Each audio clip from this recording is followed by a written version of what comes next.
Salut tout le monde, bienvenue sur cette vidéo qui concerne un thème qui vous intéresse beaucoup ces derniers temps, la sauvegarde sur Unity 3D. Il existe énormément de moyens et de techniques différentes pour sauvegarder des données sur Unity. Cela va de la technique la plus simple, qui est l'utilisation des player pref, dont j'ai déjà parlé sur la chaîne, en passant par l'utilisation de fichiers texte ou encore un petit peu plus avancé, de fichiers JSON ou XML. Chaque technique a ses avantages et ses inconvénients. J'aimerais sur le long terme vous présenter toutes les techniques de sauvegarde existantes, mais cela demande évidemment beaucoup de travail en amont, donc aujourd'hui on va commencer doucement avec comment sauvegarder des données dans un fichier texte. Si jamais vous cherchez une technique simple et rapide pour sauvegarder le contenu de quelques variables, je vous invite à vous diriger vers les player pref. J'ai déjà présenté cela sur la chaîne et j'ai également montré comment crypter ces données, donc comment sauvegarder ces données de façon sécurisée pour éviter la triche, pour éviter qu'un joueur modifie les données sauvegardées. Du coup, passons maintenant au vif du sujet d'aujourd'hui, sauvegarder des données dans un fichier texte. Quels sont les avantages et quels sont les inconvénients de cette technique ? Le gros plus par rapport aux player pref, c'est qu'on va sauvegarder toutes nos données dans un fichier. Sur ce point, les player pref ne sont pas du tout pratiques parce qu'on ne peut pas vraiment les exporter d'une machine à une autre, vu que leur utilisation est différente d'un système d'exploitation à un autre ou d'une machine à une autre. C'est donc une bien meilleure pratique de tout sauvegarder dans un fichier, cela va nous permettre d'y accéder, de le sauvegarder et de le partager facilement, et cela pour diverses raisons. On peut faire une backup de notre sauvegarde, on peut la sauvegarder dans un deuxième endroit au cas où on perdrait le premier fichier, on peut envoyer notre fichier de sauvegarde à un autre joueur, comme ça il peut continuer notre partie s'il le souhaite. Bref, c'est quand même beaucoup plus pratique et surtout, ça sera utilisable sur toutes les plateformes. Concernant les points négatifs de cette technique, personnellement, je n'en vois pas d'assez important pour les mentionner. Mettre en place un système de sauvegarde est toujours un petit peu long et fatidique si vous avez beaucoup de données à sauvegarder, et cela peu importe la technique utilisée.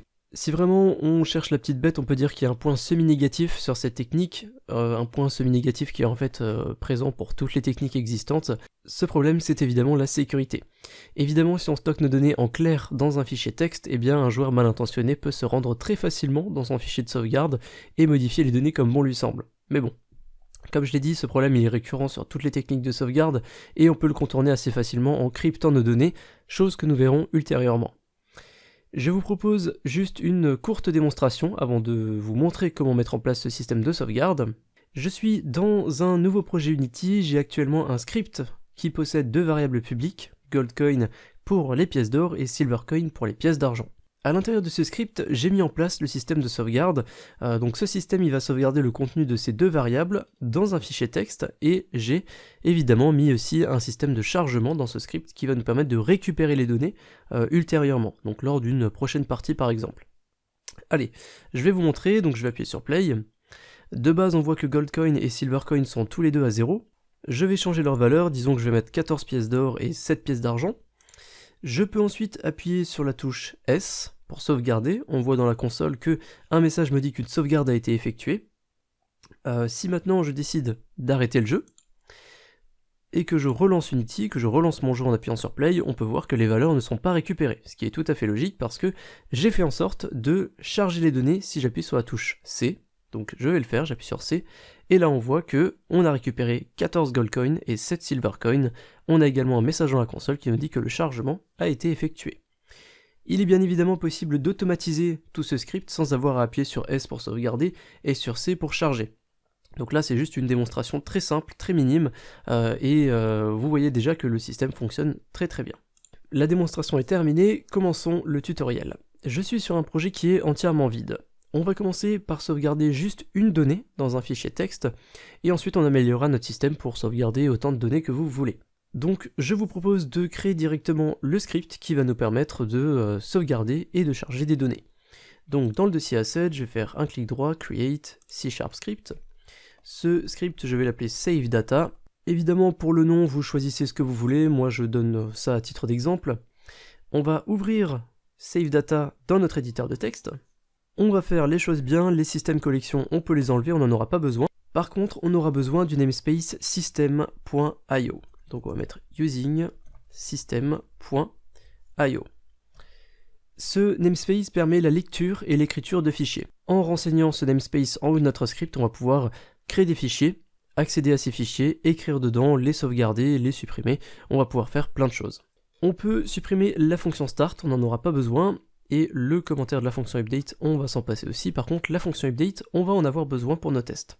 Je vous propose de créer directement l'ossature du script. On va vraiment créer la structure et ensuite on remplira les différents éléments. Donc on va créer deux nouvelles fonctions. Une qu'on va appeler void save, donc pour sauvegarder.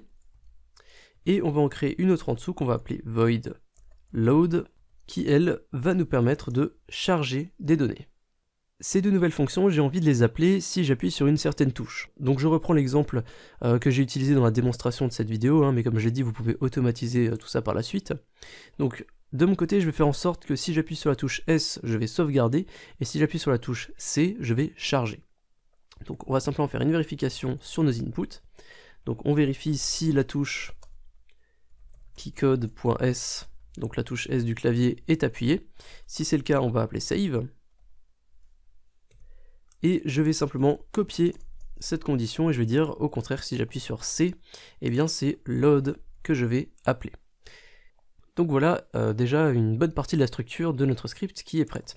Évidemment, je vous fais un tutoriel pour sauvegarder des données, donc il nous faut des données à sauvegarder. Alors on va aller créer une variable dans notre script. Je vais la mettre en public pour pouvoir y accéder directement depuis l'inspector. On va pas s'embêter avec les serialize fields. Donc je vais créer une variable publique de type int et je vais l'appeler goldcoin. Je reprends encore une fois l'exemple de l'introduction. Donc je vais faire une variable de type int pièce d'or goldcoin. Cette variable, je ne vais pas lui assigner une valeur par défaut, donc elle sera automatiquement à 0 de base. Maintenant qu'on a la structure complète de notre code, on va pouvoir réellement entrer dans le vif du sujet, dans le sujet de la vidéo. On va commencer par sauvegarder les données.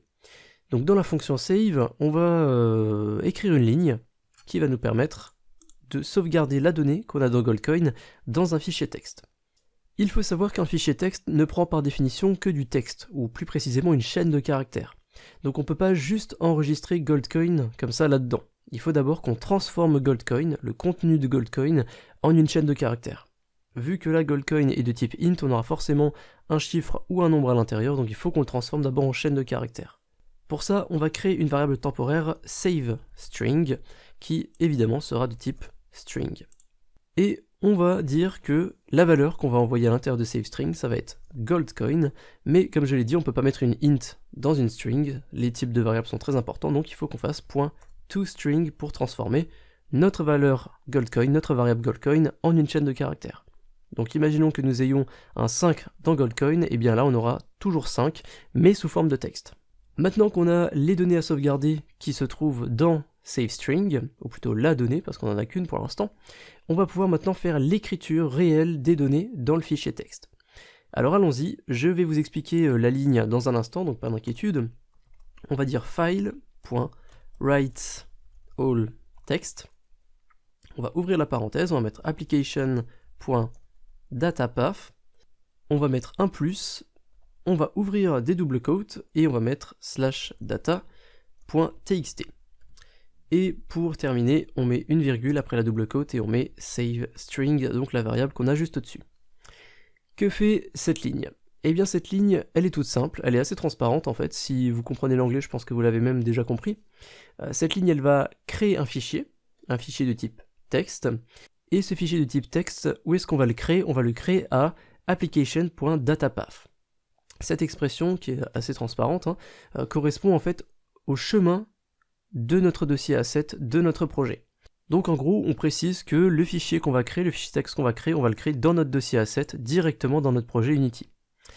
On a ensuite le /data.txt entre double quotes, ça correspond au nom du fichier qu'on va créer. Donc le fichier texte qu'on va créer, on va lui assigner un nom, chez moi il s'appelle data.txt, donc là vous pouvez l'appeler comme vous voulez, évidemment. Et pour terminer, maintenant qu'on sait qu'on va créer un fichier texte, qu'on sait où on va le créer et comment il va s'appeler, il faut qu'on sache ce qu'on met à l'intérieur, et ce qu'on met à l'intérieur, ça va être saveString. Donc dans le fichier texte, on va simplement inscrire le contenu de saveString. Et pour terminer, je vous propose d'ajouter juste un petit debug.log, juste en dessous, qui va nous dire sauvegarde effectuée. Voilà, comme ça, on aura quand même un œil sur notre système pour voir si la fonction est bien appelée. Donc on peut sauvegarder ça. On peut directement aller tester ce qu'on vient de faire. La création du fichier devrait déjà fonctionner juste avec cette ligne. Donc on sauvegarde, on va retourner sur Unity, on va avoir une petite compilation. Avant d'appuyer sur play, il faut évidemment qu'on ajoute notre script à un objet de notre scène, donc je vous propose de créer un empty que je vais appeler save data. Je vais lui donner le même nom que mon fichier, et je vais glisser mon script dessus. On peut voir la variable goldcoin qui apparaît. On va appuyer sur play.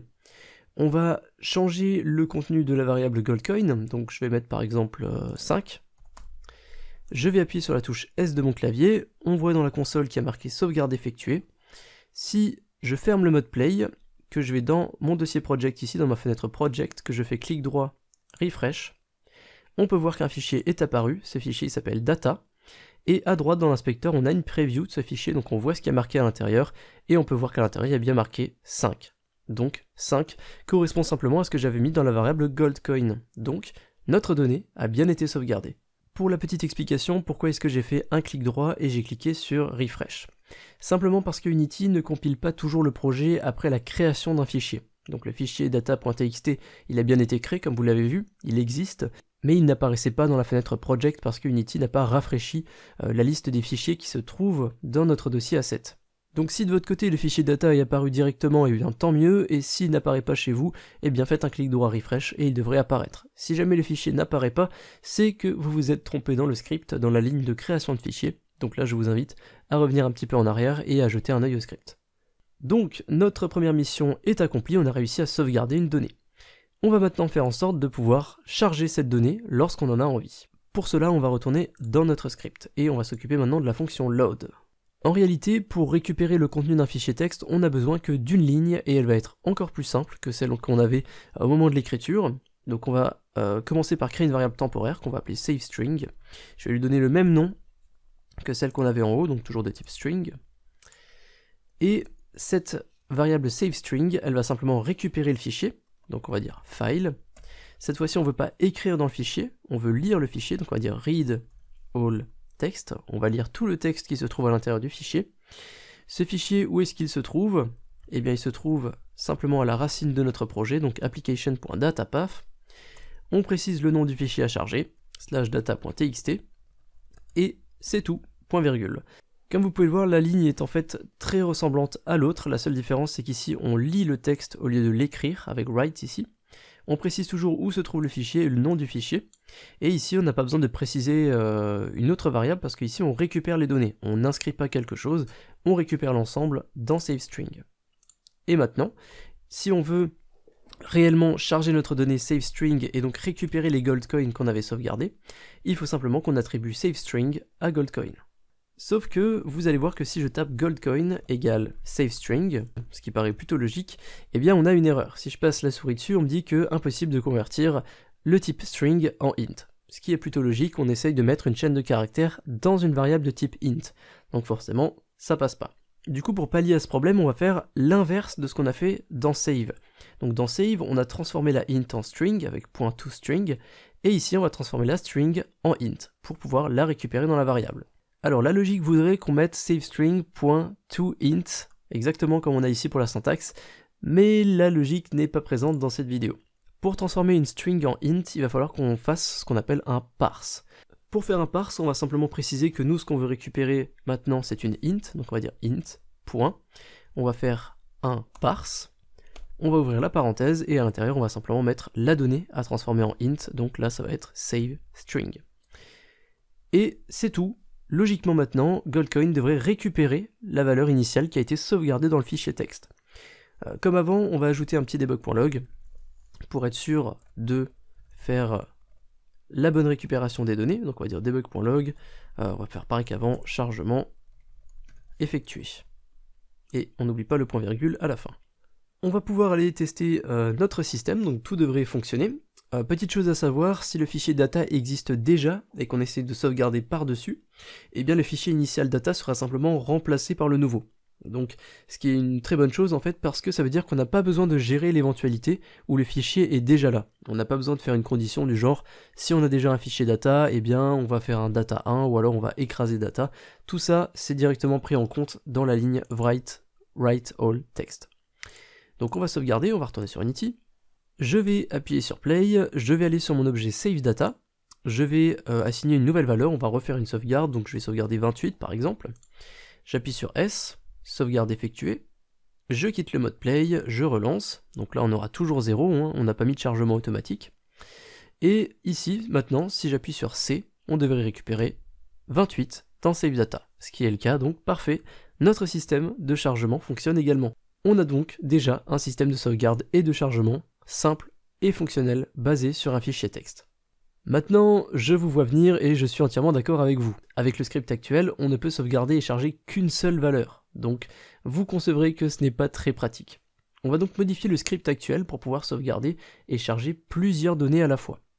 Pour sauvegarder plus d'une donnée, eh bien, il nous faut plus qu'une donnée. Donc forcément, on va retourner dans le script et on va ajouter un deuxième élément à sauvegarder. Donc on va aller en haut du script, je vais créer une nouvelle variable de type int que je vais appeler silvercoin. Donc cette fois-ci, on va sauvegarder des pièces d'or et des pièces d'argent. Sachez que vous n'êtes pas obligé évidemment de sauvegarder que des variables int. On peut sauvegarder des variables int, des variables float, des variables string et tout ça en même temps.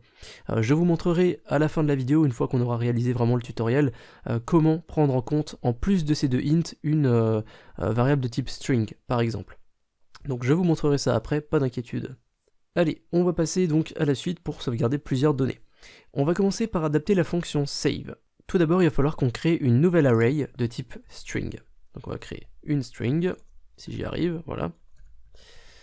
On va mettre des crochets, vu que c'est une array.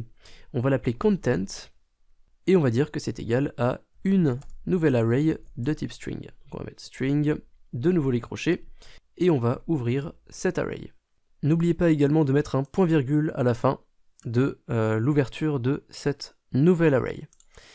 À l'intérieur de content, on va en fait référencer tout le contenu qu'on doit sauvegarder, tout le contenu qu'on a envie d'écrire dans le fichier texte et qu'on a envie de récupérer par la suite. Donc nous, qu'est-ce qu'on a envie de sauvegarder? On a envie de sauvegarder Goldcoin et Silvercoin. On va donc ajouter Goldcoin, mais comme je vous l'ai expliqué avant, Goldcoin est une int, et ici on essaye de rentrer cette int dans une string, donc ça ne passe pas. Donc il va falloir qu'on transforme cette variable en string. Donc on va mettre .toString, exactement comme on l'a fait avant. Mais Goldcoin n'est pas la seule valeur qu'on veut sauvegarder, on va aussi mettre Silvercoin, donc pour ça on va mettre une virgule après cette première ligne, et ici on va mettre Silvercoin.toString également, parce que c'est aussi une int, on a aussi envie de la transformer en une string. Et pas besoin d'ajouter de virgule à la suite, la dernière valeur n'a pas besoin d'avoir une virgule après sa ligne. Maintenant qu'on a centralisé toutes les données à sauvegarder à l'intérieur de content, on va modifier un petit peu SaveString. Maintenant le but, ça va être, à l'intérieur de SaveString, de coller toutes les données à sauvegarder ensemble. Mais évidemment, si on colle toutes ces données ensemble, il faut qu'on puisse ensuite les reséparer. Et c'est pour cette raison qu'on va avoir besoin dans un petit instant de ce qu'on appelle un séparateur. Alors, je m'explique. Sachez que ce n'est pas très compliqué. Il faut juste bien comprendre le principe des strings et des opérations qu'on peut faire dessus. Bref, pour revenir à mon explication. Donc imaginons que nous ayons maintenant Goldcoin égale 28 et Silvercoin égale 7. On a besoin de sauvegarder ces deux données au même endroit, en même temps. On peut donc, comme je l'ai dit, les coller ensemble. Par contre, le problème c'est que si on colle les données ensemble, quand on voudra recharger les données, eh bien Unity ne saura pas où séparer nos données. Est-ce qu'on a 287 Goldcoin? Est-ce qu'on a 2 Goldcoin et 87 Silvercoin? Ou est-ce qu'on a 28 Goldcoin et 7 Silvercoin? On n'a actuellement aucun moyen de le savoir. Et c'est donc dans cette situation qu'un séparateur va s'avérer très utile. Le séparateur va en fait nous permettre de savoir où couper chaque donnée. Par exemple, avec l'utilisation d'un séparateur, dans notre exemple de 28 Goldcoin et 7 Silvercoin, on aura quelque chose qui ressemble à ça. N'ayez pas peur, je vais vous expliquer. Ici, on a bien 28 et 7 qui sont séparés par la chaîne de caractères %value %. Donc si on dit à Unity qu'il y a une nouvelle valeur avant chaque %value %, alors Unity sera capable de redécouper tout notre fichier en plusieurs valeurs. Donc de cette manière, on pourra récupérer maintenant nos 28 Goldcoin et nos 7 Silvercoin. J'espère que mon explication et mon schéma sont assez clairs. Si ce n'est pas le cas, ça le sera dans un instant, ne vous inquiétez pas. Une fois que le script sera entièrement terminé, vous verrez que ça sera beaucoup plus clair si vous n'avez pas tout compris. Donc, comme je l'ai dit, maintenant on va devoir coller nos données ensemble, mais il faut qu'on ajoute un séparateur pour pouvoir ensuite les recharger séparément. Donc pour utiliser un séparateur, on va simplement en créer un dans une variable. Donc on va remonter là-haut. On peut créer une variable privée de type string qu'on va appeler SaveSeparator. Et on va directement lui assigner une valeur de base. Et moi je vous propose d'utiliser comme valeur %value %. Maintenant il faut savoir une chose très importante. Écoutez bien, parce que si vous ne prenez pas en compte cette éventualité, un joueur peut corrompre totalement sa sauvegarde. la valeur que vous allez assigner à SaveSeparator, donc ici %value %, cette valeur qu'on a ici ne doit surtout pas être envoyée dans le fichier texte en tant que donnée. Prenons un exemple assez absurde, je le conçois, mais prenons l'exemple de la tentative de sauvegarde du nom du joueur. Donc le joueur peut choisir son nom dans le jeu et il peut ensuite le sauvegarder. Imaginons que comme par hasard, notre joueur il choisit comme pseudonyme %value %. Alors certes c'est un pseudonyme très bizarre, on a peu de chance, mais si le joueur sauvegarde ses données en ayant choisi ça comme pseudonyme, eh bien Unity va essayer de sauvegarder %value % en tant que donnée, donc ça va être le nom du joueur, et ensuite il va ajouter %value % en tant que séparateur. Donc on va avoir deux fois d'affilée la valeur du séparateur, et Unity, lorsqu'il va essayer de charger les données, eh bien il ne saura plus où donner de la tête. Unity va simplement croire qu'il y a une donnée qui est manquante, ou qu'il y a un problème avec un séparateur qui s'est dupliqué, il va pas comprendre que ça c'est le nom du joueur. Et du coup, ça va rendre notre fichier de sauvegarde complètement inutilisable, donc il faut vraiment faire attention avec ça. C'est pour ça qu'aujourd'hui je vous propose d'utiliser une expression qui est assez peu commune en tant que pseudonyme de joueur, hein, donc %value % pour l'exemple, mais vous pouvez mettre ici ce que vous voulez tant que vous êtes sûr que cette expression ne sera jamais envoyée lors d'une sauvegarde. Gardez toujours en mémoire qu'il ne faut jamais faire confiance à un utilisateur. C'est une règle d'or du développement. Un utilisateur arrivera toujours à casser votre système si vous lui laissez même la moindre petite chance de le faire. Donc, en réalité, dans le cas présent, il ne faudrait pas faire confiance aux joueurs, il faudrait vérifier. À chaque fois qu'on envoie des données, il faudrait vérifier que chaque donnée ne contienne pas cette expression qu'on a ici dans le séparateur. Alors vu qu'on est sur un tutoriel qui est basé sur un exemple très simple, je ne vais pas faire de vérification, mais sachez que vous pouvez le faire et si vous comptez utiliser ce système de sauvegarde à grande échelle, surtout faites une vérification des données avant de les sauvegarder dans le fichier.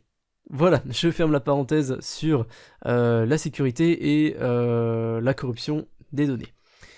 Maintenant qu'on a notre SaveSeparator, on peut concaténer toutes nos données présentes dans Content ici. Donc concaténer, ce qui veut dire coller ensemble toutes les données. Mais on va évidemment coller toutes ces données ensemble en prenant soin d'ajouter notre séparateur entre chaque donnée. Pour ça, on va dire que SaveString ici va être égal à string.join et entre parenthèses, on va mettre notre séparateur, donc SaveSeparator, virgule, content. Et on ajoute un point virgule à la fin. Donc cette ligne, elle va simplement coller ensemble toutes nos données en ajoutant %value % après chaque donnée. Et pour la fonction de sauvegarde, c'est tout ce qu'on a à faire. Je vous propose d'aller essayer ça avant de passer à la fonction de chargement de plusieurs données. On va déjà tester ça pour être sûr que ça fonctionne quand même. Donc on sauvegarde tout ça, on retourne sur Unity. On voit dans l'inspecteur que j'ai maintenant deux variables, donc Goldcoin et Silvercoin. Je vais appuyer sur Play. Pour Goldcoin, je vais mettre 27 par exemple, et je vais sauvegarder 45 pièces d'argent. J'appuie sur S, sauvegarde effectuée, je ferme le mode Play, je vais aller dans le dossier Project, ici je vais faire un clic droit Refresh. Malgré le fait que Data soit déjà présent, il est peut-être pas à jour et il contient peut-être les données de la session d'avant. Et maintenant, si je clique sur Data, on peut voir qu'on a bien nos deux données, 27 et 45, et on a bien %value % entre nos deux données. Donc on a bien les deux données qui sont présentes, mais qui sont séparées par le séparateur, et donc on va pouvoir maintenant s'occuper de la partie de chargement, et on va pouvoir charger indépendamment ces deux données. Dans la fonction load, la ligne SaveString ici, on va la garder, parce qu'on a toujours envie de récupérer entièrement le contenu du fichier texte. Par contre, évidemment, on va faire une petite modification ici, on va pouvoir supprimer cette ligne avec Goldcoin. Donc notre variable SaveString ici, elle contient absolument toutes nos données. Donc il va falloir maintenant les découper, donc on va devoir faire un découpage pour séparer chaque donnée. Pour faire ça, on va faire ce qu'on appelle un split, c'est-à-dire une opération sur une string pour la découper en plusieurs morceaux. Donc pour faire ça, on va créer une string, ou plutôt une array de type string, parce qu'on va sauvegarder plusieurs éléments. On va l'appeler content, on va garder la même nomenclature qu'en haut. Donc là, à l'intérieur de content, on va récupérer toutes les données séparément. Donc vu que c'est une array, on peut stocker plusieurs éléments string, donc on aura un élément pour chaque donnée. Donc pour accéder à ces données, c'est évidemment SaveString auquel on va accéder. On va faire un split sur cette variable string. On va ouvrir les parenthèses, on va créer une nouvelle array, encore une fois ouvrir à l'intérieur, donc avec les curly brackets. On va préciser que l'élément qui va nous permettre de séparer les données, l'élément séparateur des données, qu'est-ce que c'est? C'est SaveSeparator. on met une virgule, après le curly bracket, et ici on va préciser system.string_split_options.none. Il est vrai que la syntaxe est un petit peu particulière, mais elle est entièrement logique. Quand on fait un split, on peut optionnellement ajouter une option de découpage, mais dans notre cas c'est pas nécessaire. C'est pour ça qu'on met system.string_split_options.none, ce qui veut dire aucune. On précise simplement en fait qu'on veut un split normal sans option particulière, mais on est obligé de préciser cette petite expression. Donc n'y faites pas attention, elle ne sert en fait entre guillemets à rien pour le coup. Et on précise ici save separator, donc on explique qu'on veut découper nos données, et l'élément qui va séparer une donnée d'une autre, ça va être le séparateur, donc la variable qu'on a ici, %value %. Maintenant qu'on a fait ça, eh bien toutes nos données sont séparées les unes des autres, et on va pouvoir les réassigner. Donc on va accéder à goldcoin. Pour rappel, goldcoin est une int, et là on récupère plusieurs éléments de type string, donc il va falloir qu'on refasse un parse, donc on va dire int.parse, exactement comme je vous l'ai montré avant. Et maintenant, quelle est la donnée à parser? Ça va être content, entre crochets, 0. Et on va faire exactement la même chose pour silvercoin, donc on peut copier-coller cette ligne, on va récupérer silvercoin, et silvercoin ne sera pas content 0, et ce sera content 1. Du coup, pourquoi est-ce que goldcoin est représenté par content 0 et pourquoi est-ce que silvercoin est représenté par content 1? Eh bien, sachez que vous récupérez vos données dans le même ordre que vous les avez envoyées. Donc si on regarde un petit peu plus haut, on voit que je sauvegarde d'abord goldcoin, virgule, ensuite silvercoin. Et vu que toutes ces données, elles sont envoyées dans une array et récupérées dans une array, les arrays comme les listes, je vous rappelle qu'elles commencent à 0, donc le premier élément d'une array, c'est l'élément 0. C'est pour ça qu'on a content 0, et le deuxième élément d'une array, c'est l'élément 1, donc le deuxième élément c'est silvercoin, la deuxième donnée, et donc elle est égale à content 1. Allez, trêve de bavardage, on sauvegarde ce script, on retourne sur Unity et on va tester. Donc je vais directement appuyer sur play une fois que le script est prêt. Je vais choisir deux valeurs, donc je vais aller sur save data, donc on va mettre 54 et le double, on va mettre 108. On appuie sur S. Sauvegarde effectuée, j'arrête le mode play, clic droit refresh pour mettre à jour notre fichier data, je clique dessus, et là on voit 54, %value 108, ce qui pour l'instant est tout à fait logique vu que notre système de sauvegarde fonctionnait avant. J'appuie sur play, et maintenant on va essayer de charger nos données, donc je vais aller sur save data, j'appuie sur C, et on peut voir que, chargement effectué, goldcoin a bien été récupéré, 54, et silvercoin également, 108. Parfait, nous avons donc maintenant un système de sauvegarde simple et fonctionnel, comme avant, mais cette fois-ci, on peut sauvegarder plusieurs données, et tout ça, on le sauvegarde dans un fichier texte. Très rapidement, je vais vous montrer comment sauvegarder, en plus de ces deux ints, une variable string, pour ceux qui seraient intéressés.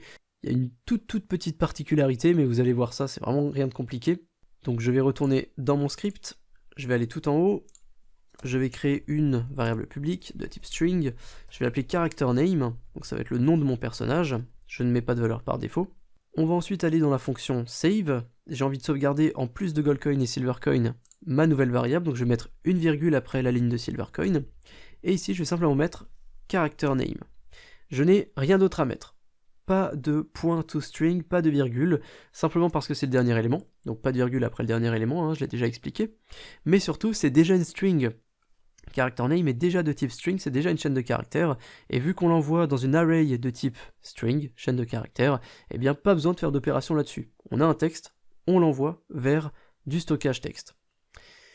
Pour save, c'est réglé, il ne reste plus qu'à charger la donnée, et donc pour ça on va simplement à la suite, après goldcoin et silvercoin, on va dire characterName égale content, entre crochets 2, point virgule, et c'est tout. Ici pareil, on récupère une string qu'on va envoyer dans une variable string, donc on n'a pas besoin de faire un int.parse, ici on a vraiment le strict minimum parce qu'on n'a absolument aucune transformation à faire sur les données. Et du coup, on peut sauvegarder ça, on va retourner sur Unity, on va tester. Donc là on devrait voir apparaître une nouvelle variable. On a maintenant une variable characterName qui est apparue. On va appuyer sur play, je vais mettre un certain nombre de goldcoin, donc 15, silvercoin on va mettre, voilà, peut-être pas mettre 15, on va mettre autre chose, 134. Je vais choisir un nom de personnage, je vais mettre Pif le chien 2000, qui est un tipeur. Donc voilà, c'est le petit clin d'œil. J'appuie sur la touche S, on peut voir que la sauvegarde a été effectuée. Je quitte, je relance mon mode play, j'appuie sur C, et là on peut voir que chargement effectué, je récupère bien mes 15 pièces d'or, mes 134 pièces d'argent, et je récupère bien le nom de mon personnage, Pif le chien 2000.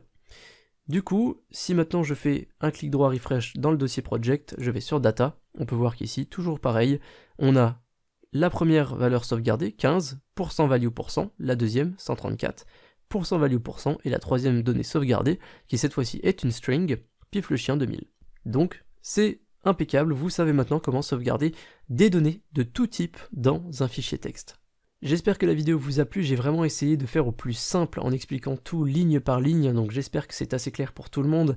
Si ce n'est pas le cas, n'hésitez pas à demander en commentaire, je ferai en sorte de vous répondre, ou quelqu'un d'autre répondra peut-être à ma place. Comme je l'ai dit, cette technique est plutôt efficace si vous souhaitez sauvegarder facilement et rapidement des données dans un fichier.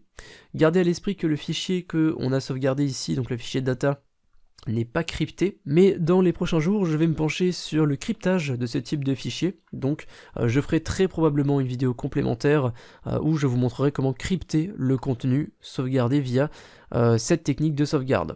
Donc je ne manquerai pas de mettre un lien dans les commentaires vers cette seconde vidéo, mais si vous ne souhaitez rien rater, la technique la plus simple c'est de s'abonner à la chaîne. Si vous avez apprécié le tutoriel et que vous souhaitez me soutenir, vous pouvez le faire via Tipeee ou Utip. Sur Tipeee et Utip, vous pouvez faire des donations qui vont simplement contribuer à la création des vidéos. C'est évidemment optionnel, vous faites des donations si vous en avez envie de me soutenir et surtout si vous pouvez le faire. Si jamais vous n'avez justement pas la possibilité, eh bien Utip est une excellente alternative. Sur Utip, vous pouvez volontairement regarder des publicités. Et donc en regardant ces publicités, quelques centimes seront générés et ils me seront reversés à moi en tant que créateur. Les deux liens de ces plateformes sont en description. Avant de terminer la vidéo, comme d'habitude, un énorme merci aux tipeurs du mois dernier qui sont affichés à droite de l'écran, donc Pif le chien 2000, x2 évidemment, hein, le petit clin d'œil dans la vidéo, Mathieu Dupont, Raphaël G, Vincent, Spyprog, Georgette Le Hanneton Femelle, L3T1, Anonymous34, Superhal, Unam1782, Qorac et Eric Emma. Je vous dis à très bientôt pour une prochaine vidéo sur la chaîne Tuto Unity FR. Salut!